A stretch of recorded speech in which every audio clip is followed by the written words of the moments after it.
Assalamualaikum warahmatullahi wabarakatuh. Sahabat pembelajar, pada kesempatan pagi ini saya menyapa sahabat semua dan saya ingin menyampaikan satu hal, sharing tentang sering kita mendengar ada istilah proses tidak akan mengkhianati hasil. Kira-kira apa makna dari pandangan itu? Selalu misalnya ketika kita berhadapan dengan ujian-ujian, seleksi-seleksi, tes-tes, kemudian hasilnya ketika ada seseorang yang lulus dan 1, 2, 3 lainnya belum lulus, lalu muncul istilah proses itu tidak akan mengkhianati hasil. Hari ini tentu saya tidak akan bercerita banyak hal karena ini sekedar sharing dan ini saya lakukan karena pagi ini kebetulan saya dengan 4 orang lainnya sedang menjadi panitia seleksi untuk pemilihan pimpinan seleksi terbuka untuk pimpinan jabatan tinggi pratama. Di belakang saya itu nampak hotel Novotel di Bukit Tinggi dan saya berada tentu saja di belakang dari beranda restoran terbuka serta kolam renang terbukanya, yaitu berada di pavilion. Sahabat, 2 kali ketika saya menjadi ketua tim seleksi Bawaslu Provinsi di Provinsi Sumatera Barat tahun 2017, lalu tahun 2018 seleksi panitia seleksi di Kepulauan Riau untuk Bawaslu. Rekam jejak itu menjadi sangat penting. Kita misalnya memberikan penilaian terhadap calon-calon anggota pimpinan dan anggota Bawaslu Provinsi itu, ketua dan anggota Bawaslu, kita hanya memilih anggotanya pada saat itu, calon anggota Bawaslu. Rekam jejak itu menjadi sangat penting. Ada kriterium penilaian yang misalnya kita akan memberikan bobot penilaian tertentu kepada kandidat yang studinya sampai ke S3, kemudian S2, lalu S1, kemudian SLTA misalnya. Pembobotan nilainya tentu berbeda, meskipun pemberian pembobotan itu bisa dilakukan dengan 2 cara, kesepakatan dari pansel atau kalau ada pedoman teknis yang sudah disiapkan oleh Sekjen Bawaslu, Kesekretariatan Jenderal Bawaslu RI.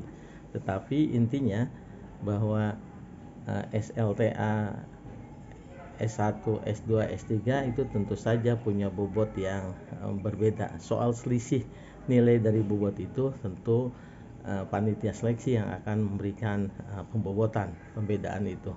Bisa misalnya 10 untuk SLTA, 15 untuk S1, 20 untuk S2 dan 25 untuk S3. Bisa sangat mungkin begitu, tergantung bagaimana kemudian panitia seleksi menentukan pembobotan.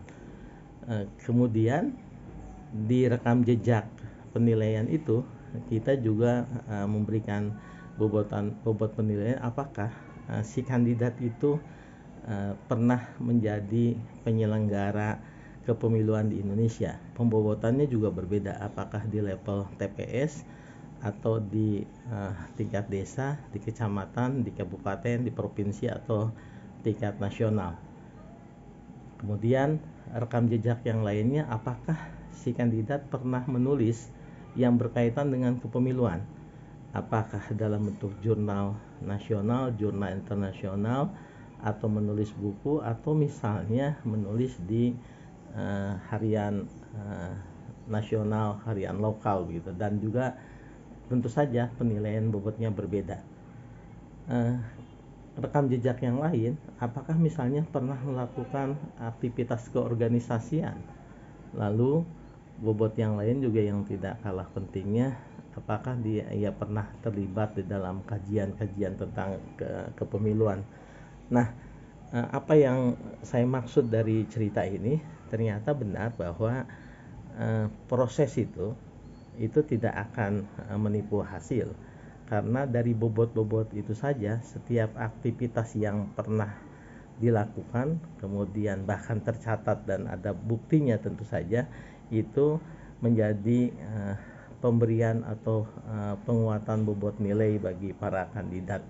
Sahabat, karenanya tidak keliru kalau ada pandangan bahwa proses itu tidak akan mengkhianati hasil, meskipun itu penilaian bagian A misalnya ya, karena di bagian berikutnya tentu saja kita akan melakukan penilaian berdasarkan tes kemampuan akademiknya. Ada yang dilakukan dengan CAT, jadi komputernya akan langsung otomatis memberikan penilaian dengan tentu saja treatment yang dibuat oleh pembuat sistem itu.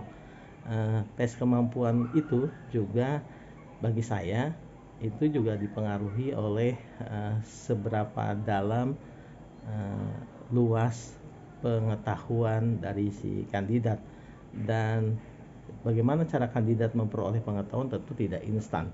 Beda antara kandidat yang membaca dalam 2-3 1 minggu saja dengan kandidat yang sudah sangat lama memahami, mendalami pengetahuan tentang uji kompetensinya itu di bidang apa. Nah, yang berikutnya ketika penulisan karya tulis ilmiah misalnya, seseorang yang mempunyai pengalaman berulang-ulang berlatih untuk menulis karya ilmiah, menyajikan gagasan-gagasan dalam kerangka penulisan, lalu menuangkan gagasan-gagasannya itu, ia kemudian memulai dari latar belakang di dalam pendahuluan, lalu isu-isu strategis apa, kemudian problem isu itu apa yang kira-kira harus